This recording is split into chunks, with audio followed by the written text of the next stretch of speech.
We're back. Okay.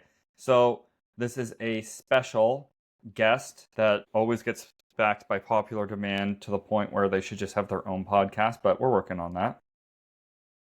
Kelsey Sharp, welcome.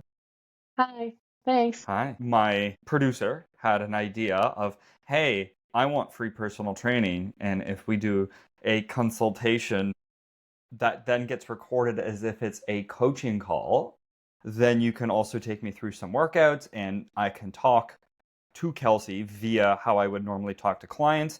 And there's so many benefits to this. The couple I can think of is it's good content for people to see how I would be talking to clients. I'll try to keep it more professional and not that we're buddy-buddy, because then clients get that feel for it. Because there will be some stuff I say to you as buddy-buddy that I would not say to a client. And Kelsey knows what those things are, but I can't repeat them on. Right? Yeah, those won't make it into the podcast. Perfect. So that's the one rule. The other one is just the fact that if someone's hesitant, they can get a little taste for it, or better yet, they can follow along with the journey and they hopefully get some value out of these calls without having to feel like they're committing to. You can get a lot of value of learning through observation and learning through other people. What was some of the reasons you think that this would be a good idea? I really thought it would just be a good idea to showcase what else you do. Anyone who either listens to the podcast, maybe doesn't know what it's like to be trained by you. And then you hit the first one that I was thinking of where somebody could follow along, and the changes and modifications that you make to things that I'd like, having them off to the side thinking like, well, I'd really like this change in there, then that gives them incentive to reach out to you and to set things up with you. Really just that this idea becomes more like a series where we check in more regularly so that you can see the progress, and again, just the way that you adapt things to fit either the way that my life changes or the differences that I'd like to see. But And to also, showcase your talent as a personal trainer and how great you could be for me and for somebody else. selfishly, it's summertime, so you're ready to get the gym back on track, because I know you mentioned that would be one of your goals, and the other goal is then you can be accountable to my whole audience. Yes, because I can very much say that I'm not going to come back here next week and say I didn't do anything. But it was just a long year in the classroom, and I fell out of a lot of routines that I fell in love with last year. So I'm looking to get back into that while I have time to put it into my schedule and make it a priority, with hopes that when September comes back, I'm still ready to stay in that routine and find a way to make it work without an excuse of being busy. Hope isn't a plan. We will have a plan, don't worry. And then what are some of the habits that you were in last year that you fell out of that you enjoyed? Yeah. Really liked just the weekly mobility classes that you were doing. And when the fall came, for various reasons, I stopped attending them. But those were like a nice, I don't want to call it easy because they weren't always easy, but kind of like a much less, like a much lower pressure situation to attend, to get a good 45 minutes in, get some social time, and then go on about my evening. And I was seeing trainer, Stefan, who's been mentioned a few times on here, every couple of weeks for a good, I want to say it was like 6 months or so. And that was nice just to be able to have a check-in and do that. And I started noticing changes with me, and even just like my mood was better and I felt better about me. And so those are some things that this year has just been busy. I haven't been focused on those things, but in the last little while, I've started to feel it, and I feel that itch to missing the gym. And so I just want to get back to more of a regular routine where I'm thinking about my body in better ways, if that makes sense. Yeah, what happened in the fall, I can hear what's happened. What's been busy? What are some of the changes? Well, who do you have in your life now that you didn't have before? Well, I don't even think that's necessarily it. Me and you got into a bit of a spat at the end of the summer, so in the fall I just wasn't doing much with you. But the dog. Yeah, but that wasn't affecting the gym. I wasn't going to the gym for September to. You mentioned to me, though, at some point you didn't feel like going to the gym after done work because you're already gone from your house so long and you have a puppy, and it's not fair to the dog that you would go to the gym when you could just walk her for exercise. You don't, I swear you said something like that. That's what I was alluding to. Oh, okay. Well, you asked about the fall. Daisy came in the winter time. Nope, a week before Christmas break. Oh, really? Okay. The fall really just everything fell off because I was back to school, back in the classroom after being in the board office. Can you hear her chewing on her thing? Yeah, the whole time. Okay, I'll just hide this toy. She can find a quiet So one. it's okay. My producer will yell at me for the noise. That's great. It's just a realistic consultation call here right now, A right? little bit. A little bit. In the fall, I fell off because I was back from the board office, and it was a tough transition to go back into the classroom and trying to adapt to all of the things that a real life teacher needs to be doing and focused on. So it stopped me from going to the gym then, and then Daisy was helpful to get exercise back into my life. So I did enjoy the walks, and I do feel bad. She was just a puppy to be gone all day. She wasn't alone by all day. She was with my mom every day, but it's just I never really got much time with her. But then as she started to get older and into this routine, that's a less of a worry for me. I know that it's summertime, so now I'm around the whole time, but it's it's the fact of when I go back to school in the fall, she's in a routine where when I get home from work, we're busy for a couple of hours, and then she sleeps for at least 2 hours before bedtime before we go for a nighttime walk. So with all of that, that 2 hours is a perfect time that I can be going to the gym without worrying that I'm leaving her. Whereas when she was a puppy, she really didn't want to sleep all that much once I was around because she'd miss me all day. Which is fair. And another component I know you had said to me was you kind of like the idea of going to the gym just so she's still used to being home alone for at least an hour or two a day rather than constantly being used to you being home and then you have to go back to school and then you're gone for several hours. Yeah, and that's a summer plan of why it really would be ideal to get back to the gym right now and to throw it into more of a daily routine rather than like a couple times a week type thing. Whereas in the school year, it might only be a couple times. Depends how I'm feeling. Okay. How often per week and for how long would you like to go to the gym?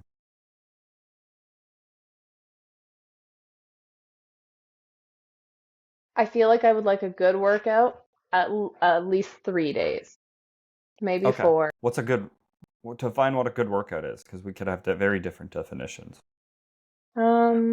Where there's a where there's a warm up and a cool down and some sort of like actual, I don't know, strength building exercise that gets my heart going and that I sweat a little bit. I've done that in the past where I tell myself I'm going 3 days and then I set a day and then all of a sudden something comes up and it gets busy and I can't go and I feel like I failed. So I would rather um, try to make it a habit to go to the gym every day. It's just that maybe every day I'm not doing a full workout. Maybe I just go and I go for a good um, stair climb or a nice bike, um, or even just getting there and walking for a bit on an incline, right? I do lots of walking anyway, but I don't do very much uphill or that type.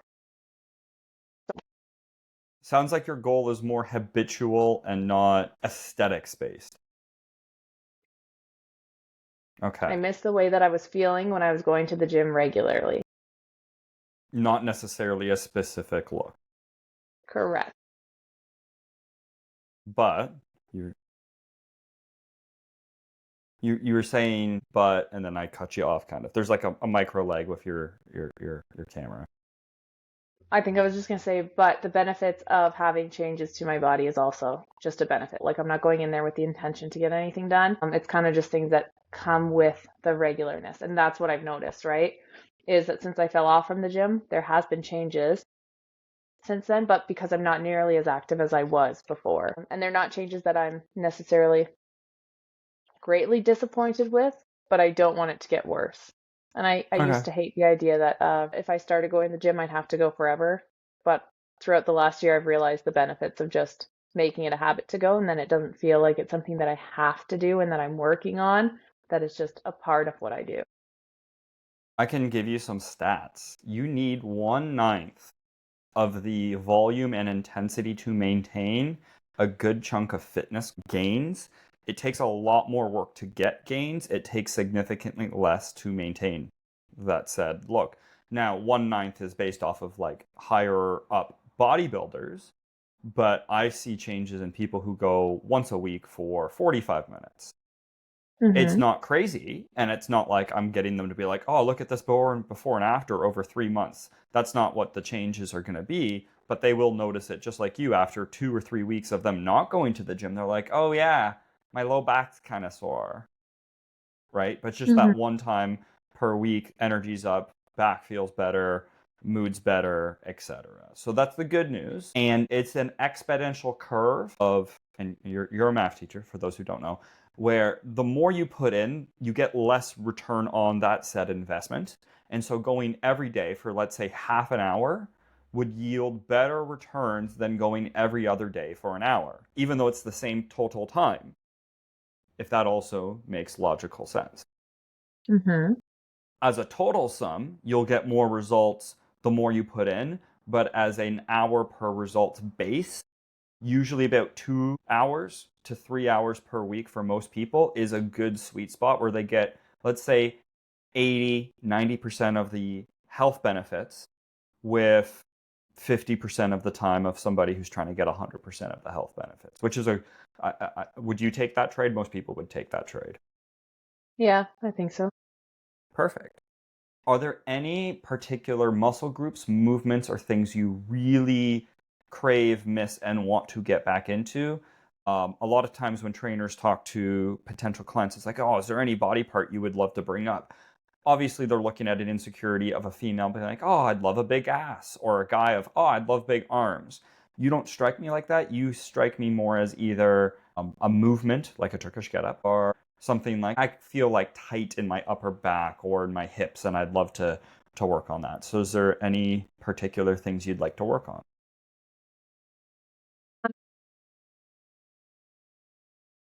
I think you're right with more of the movement style. I'm not ready to go do a Turkish get up at the gym, to be honest. This just feels like a more of a stressful thing to do in front of a bunch of people right now, and because I haven't been going on a regular basis. But the other day, you posted your, what was it? A thoracic windmill thing? Is that Yep, right? windmill. So I like that, and I was thinking like, oh, I like that seems like a good kind of warm up type thing. I like just mobility stuff and moving things. So when I was with the trainer before, I used to actually just do a few mobility things as my warm up, and that was nice. So just getting movement all over and getting a little bit of a stretch everywhere. Once I got the hang of hinges, I really liked those. And then different forms of squats because I just do a regular one. And then I do some sort of arm thing. That's it. So I think what was I doing before? Just like regular uh uh tricep and bicep type thing with the same weight where I really just like switched my positions so that I could do that. And it doesn't have to be anything crazy. I don't love a lot of the machines because I don't like having to try to figure it out, which is where it will be a benefit to check in with you actually at the gym every once in a while and get some new things and get used to a new machine, and then that can be thrown into the rotation. I don't know that there's really anything else.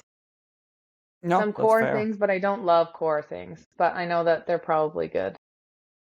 The good news is something like a squat covers, again, it follows the 80-20 rule, where it's one movement that covers so many different muscles.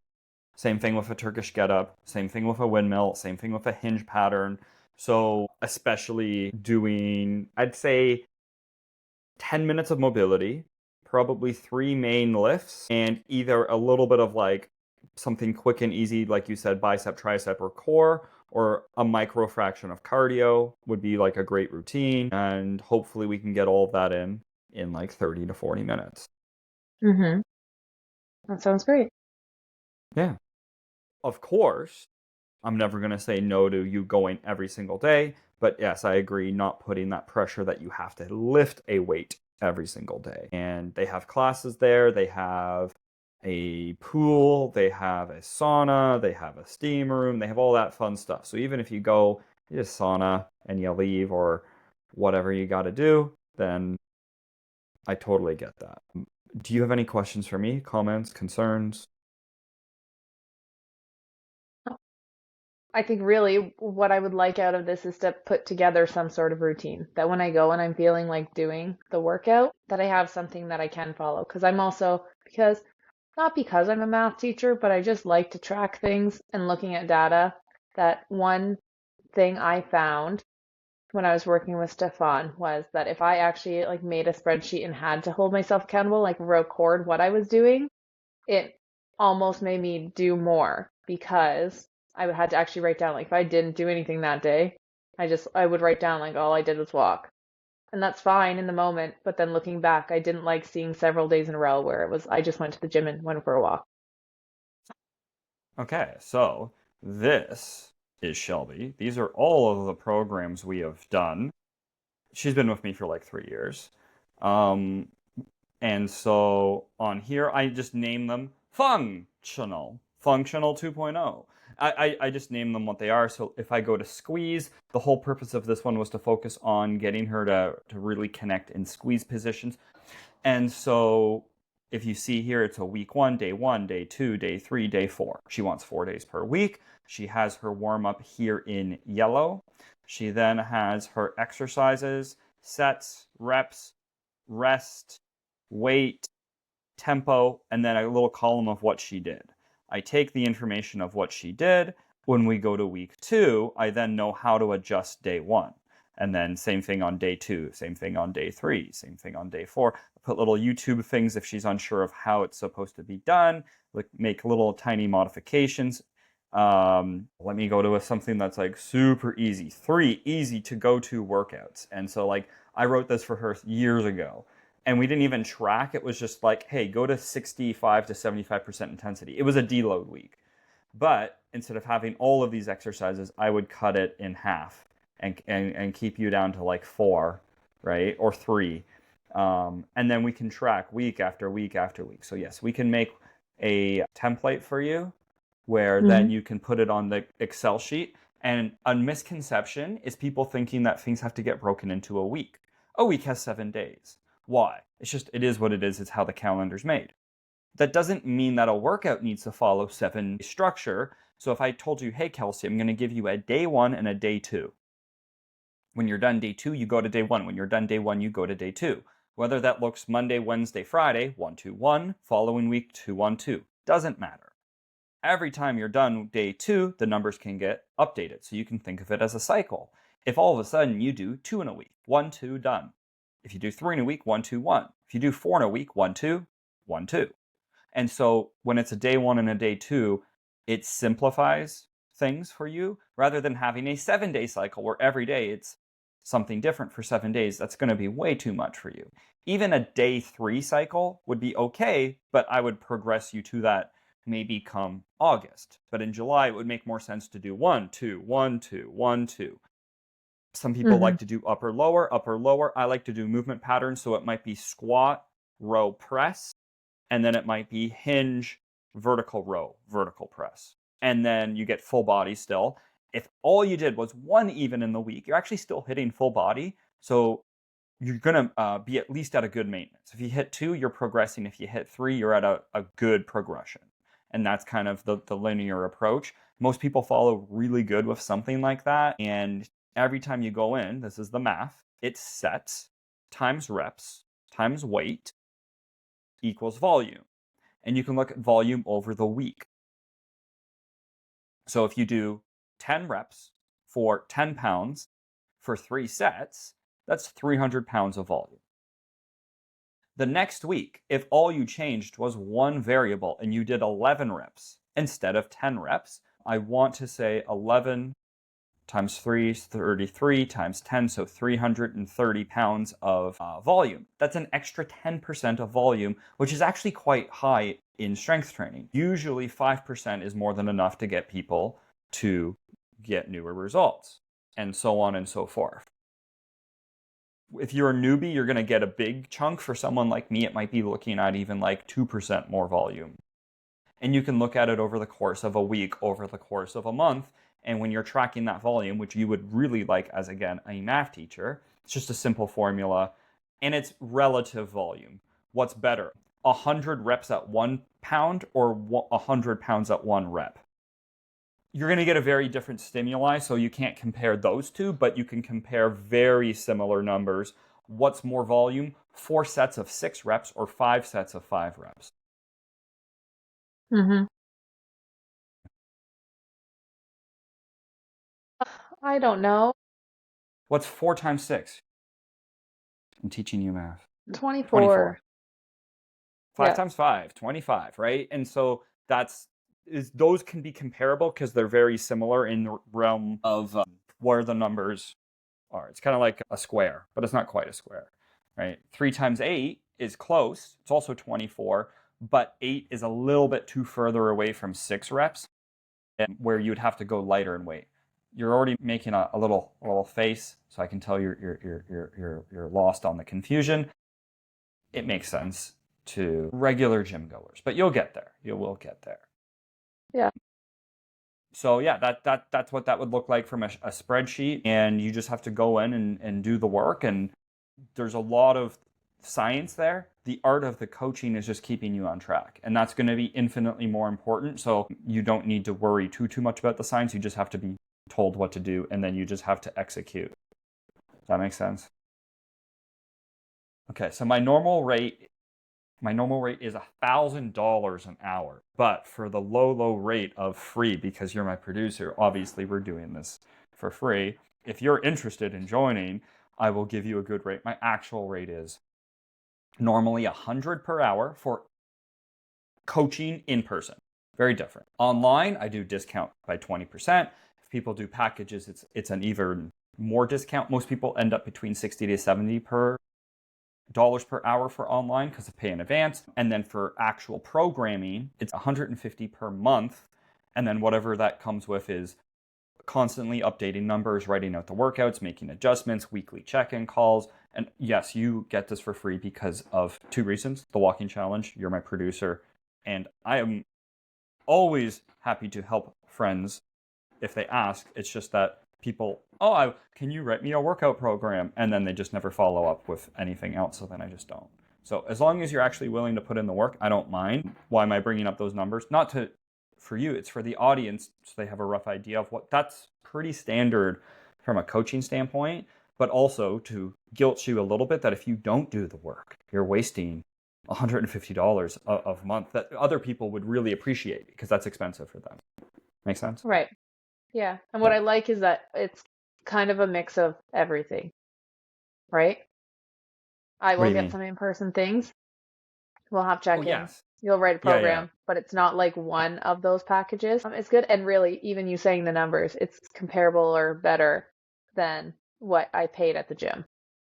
Oh, that's because Right. the gym has to take I cut at the middleman. I Yeah. know, but I'm just like for the audience that if you do sign up somewhere and then end up signing up with a trainer at the gym, it's going to be worth more money and there's more limited access to your trainer, right? Like you usually So can't just reach out whenever you want or show up or kind of schedule something last minute. depends on the trainer. The gyms try to make it so that they're like, oh, your time is your time. When they're paying you, that's when you work with them. I'm very much like, if anyone messages me and they're my client, I will do my best to get back to them within reason. And then the other aspect of that too is, yeah, I can cut out the middleman. I can do in person. I can do online. I can do programming and coaching. To others, it might seem expensive, but again, I've done many episodes on this before. If somebody spent $2,000 a year on their health and their health dramatically improves, okay, yeah, that's $2,000. That seems like a lot of money. Even if you made $100,000 a year, which all of a sudden is not a lot of money, that's 2% of your total income on $2,000 towards your health. And when I say $2,000, gym membership, a little bit of coaching, and maybe just an upgrade on like food choices. Because you're already going to be spending money on food, but there's a difference between the $3 pasta and the healthier $5 high protein pasta, right? Totally understand that. Yeah. That extra 2%, if you look at it as a production's mean, it's tenfold. Literally, I will make the argument for every dollar you spend on your health, you get about $10 in return within reason of either lifespan, time, health is wealth. There's all these formulas that we could totally come up with. But yeah. Hmm. And if you're a producer for the show, then obviously you get it for free. So if we're ever looking for any extra jobs and people want to have a little trade, I'm sure Kelsey has some ideas of like, oh, if we get a video person or if we get this or we get that, we can definitely arrange for someone else. My mom gets the same benefits that you do. My mom's my bookkeeper. So actually she made a little deal. She gets sushi like every couple months. So That's a I pretty good know. deal. I know. So, anywho, I'm going to go to the track practice, Retired Athletics, also a friend of the show. That's at 10. And then I don't think I'm going to go right to 12.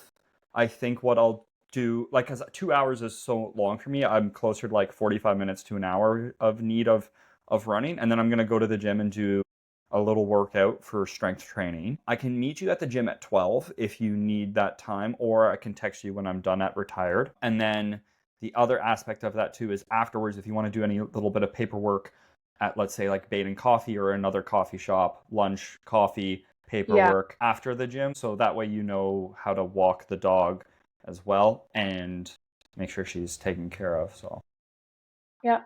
Okay, yeah. Let's just say okay. I'll meet you for 12 and then we'll go from there. Meet me But at 12? Okay. yeah. Perfect. Okay. All right. I will let you go. And until next time. Thank you.